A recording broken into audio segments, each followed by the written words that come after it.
कभी सोचा है कि इतने सारे नए बिजनेस या स्टार्टअप्स आखिर फेल क्यों हो जाते हैं? आज हम इसी सवाल की जड़ तक जाएंगे और एक ऐसे मुख्य कारण पर फोकस करेंगे जो हमारी स्रोत सामग्री के हिसाब से सबसे बड़ा है। चलिए पता लगाते हैं।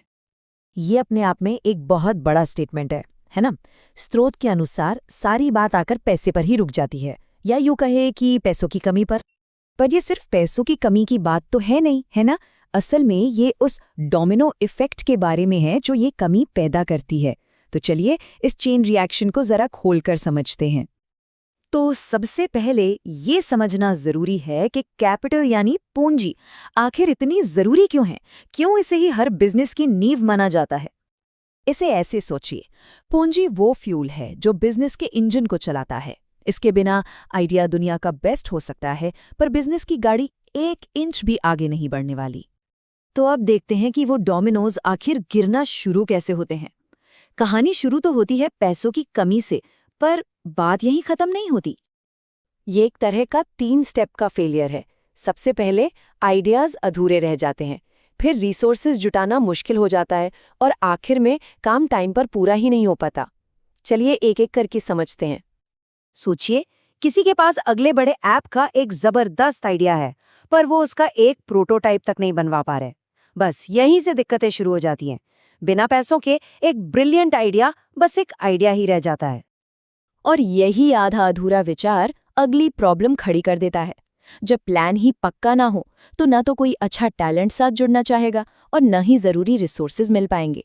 मतलब गाड़ी बीच रास्ते में ही अटक जाती है। और जब सही लोग और रिसोर्सेज ही ना हो, तो डेडलाइन तो मिस होनी ही है। वो जो शुरू का जोश था, वो जो मोमेंटम था, सब खत्म। तो ये तो हो गई बिजनेस की अंदरूनी परेशानियां। पर बाहर की दुनिया में, मार्केट में इसका क्या असर होता है? यहीं पर बात आती है कंपटीशन की। पैसों की कमी बिजनेस को 3 बड़े तरीकों से बिल्कुल लाचार बना देती है। ये इनोवेशन को रोक देती है, एक्सपेंशन यानी विस्तार पर ब्रेक लगा देती है, और क्वालिटी से समझौता करने पर मजबूर कर देती है। समझिए कि मैदान में एक हाथ पीछे बांधकर लड़ने जैसा है। ये 2 अलग अलग दुनियाओं की कहानी है। एक तरफ है ग्रोथ, इनोवेशन और एक्सपेंशन, और दूसरी तरफ है ठहराव, गिरावट और समझौते। और इन दोनों दुनियाओं के बीच का फासला क्या है? सिर्फ कैपिटल। लेकिन असली बात तो अब आ रही है। ये सिर्फ बिजनेस के नुकसान की बात नहीं है, मामला इससे कहीं ज्यादा गहरा है। ये सिर्फ एक फाइनेंशियल रुकावट नहीं है, ये संभावनाओं पर लगी एक रोक है।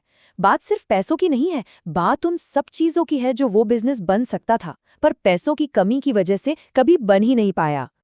तो ये हमें सोचने पर मजबूर करता है कि अगर कैपिटल सबसे बड़ी रुकावट नहीं है, तो फिर क्या है? ये सोचने के लिए एक अच्छा सवाल है।